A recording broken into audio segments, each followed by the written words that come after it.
is looking for a possibility to move past racism within this country. Glad to be here on today, and just to tell you a bit about myself, I'm Joseph Williams. I was born here in Atlanta, educated. I went to Morehouse. I graduated 2000 with a degree in corporate finance, and many of the business classes that I took was right here at Clark Atlanta University. So my roots are with you guys, and I'm just glad to be back here.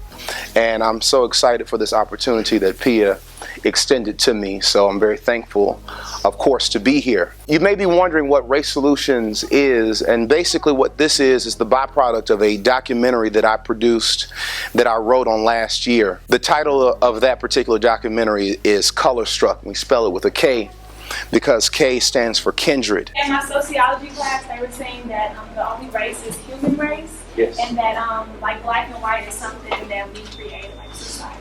Absolutely. That's exactly what it is. So in presenting Color Struck, I wanted to present it race in a way to where it wasn't a them versus us. And what makes this particular platform unique and different is because at the end of this, we're going to create a strategy, a solution. You guys are going to do that. I'm going to show you exactly how that's done. The concept of race is not a reality. All right. Now, when all of us are born, we're born having a race, and most of us in this room, we're considered what? Black, or what else? Or African American, or white, or Hispanic, or biracial, etc. What race is President Obama? Black? Biracial? He is? All right. So the fact is, you can see how confusing the concept of race is, but understand that race is not a reality. It's something that was created, and we'll get into that as we progress in our presentation.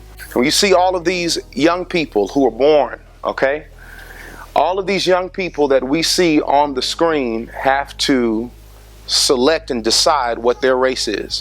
When all of you were born, your parents not only had to give you a name, but they had to give you what your race was. The concept of gender is more fluid than race.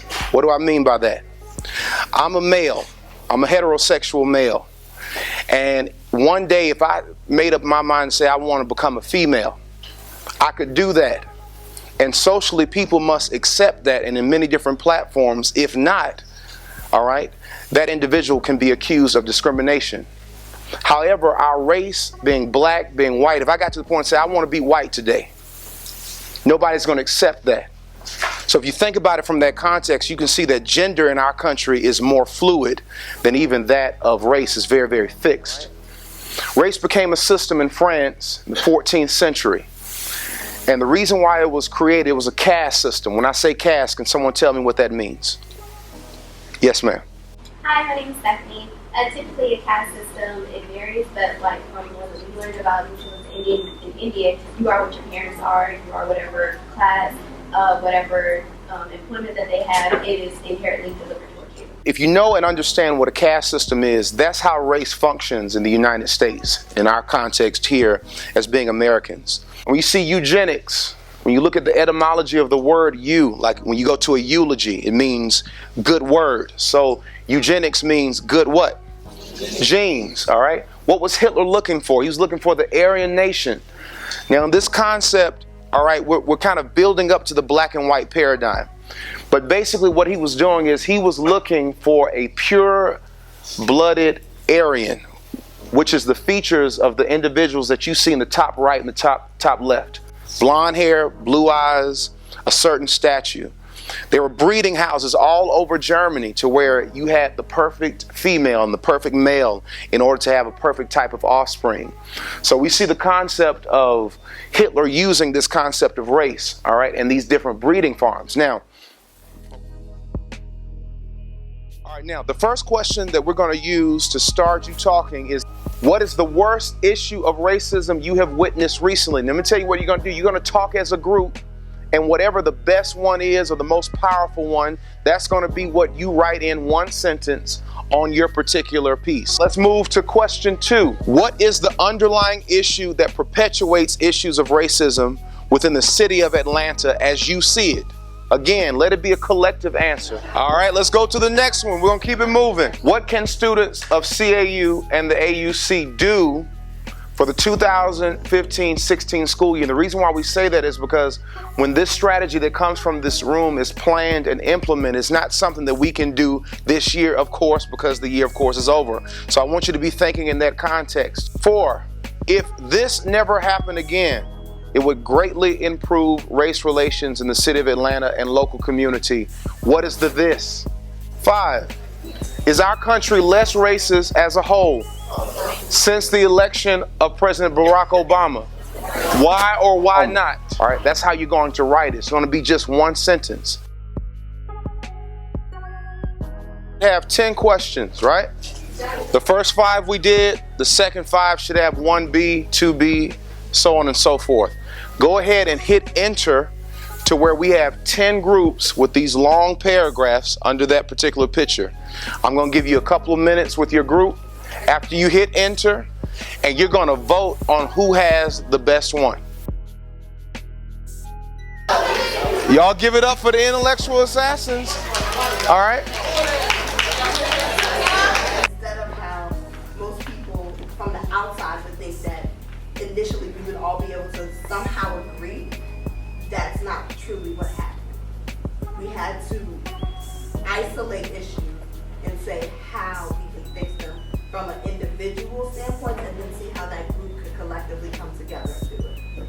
It's really interesting how in 90 seconds we were able to come up with solutions and different plans, and I thought it was very interesting in my group, whenever the question was how much time would you need to execute such a plan, we said 30 days, and to me it was like we really had some pretty dominant people in our group, and I believe that, you know, we have local officials with the same, you know, the same skill set, and they could get things done. If we could say 30 days, they could do it as well. Excellent. The biggest part of raising awareness is spreading knowledge about facts like this. Like, I didn't know some of the things that you taught in your cousin's presentation, so I really appreciate that. I'm Jordan Archery. I'm from Atlanta, Georgia, but I work archery in Jamaica. I kind of sit back and listen because, you know, if I talk, I'm saying what I already know, but if I listen, I'm listening and I might learn from something that I don't know. Being that I'm from Jamaica, I don't experience racism, I experience classism. And it's kind of different.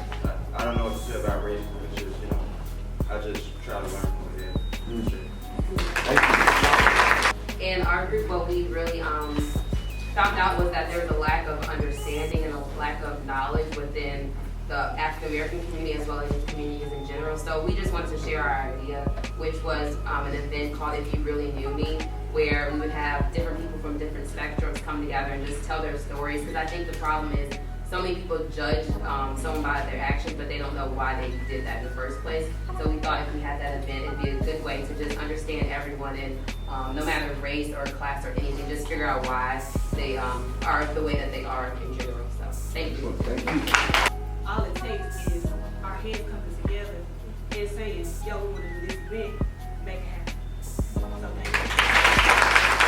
I actually probably graduated, so I wanted to come out. Also, you're awesome. I actually, when I saw the flyer for the event, I showed my coworker at work, and she was like, "Oh my gosh, he's awesome!" Like, people really like, this man is awesome. But something that my group talked about was this is honestly like a different topic, but I know the question was if this never happened again, like Atlanta would be better. I brought up the idea of like reality television. And I know when it comes to colorism, that's another issue or another subject that's along the line of racism. Like, if that never happens again, people would be so much different.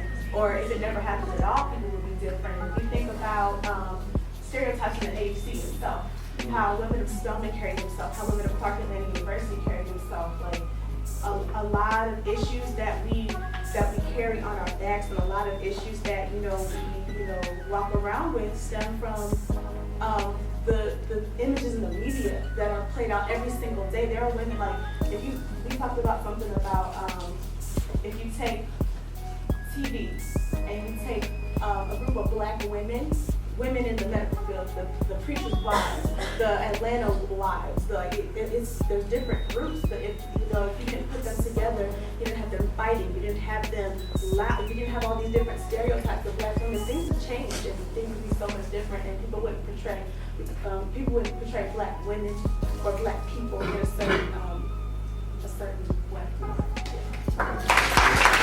Piggyback off what Alyssa said or Nicole said, we talked about self-actualization, and it starts at home. Before we can improve our community, we have to improve ourselves and how we view race relations as black people. You know, it's the saying, together we stand, united we stand, divided we fall. And also we did touch on colorism. We are divided, light skin, dark skin, brown skin, thick, skinny.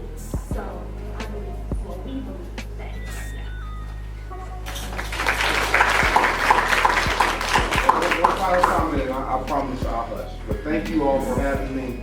It was great being here with you. Now, when I create this strategy and get it to Ms. Pia, it's going to be up to you all, especially the underclassmen, to execute this.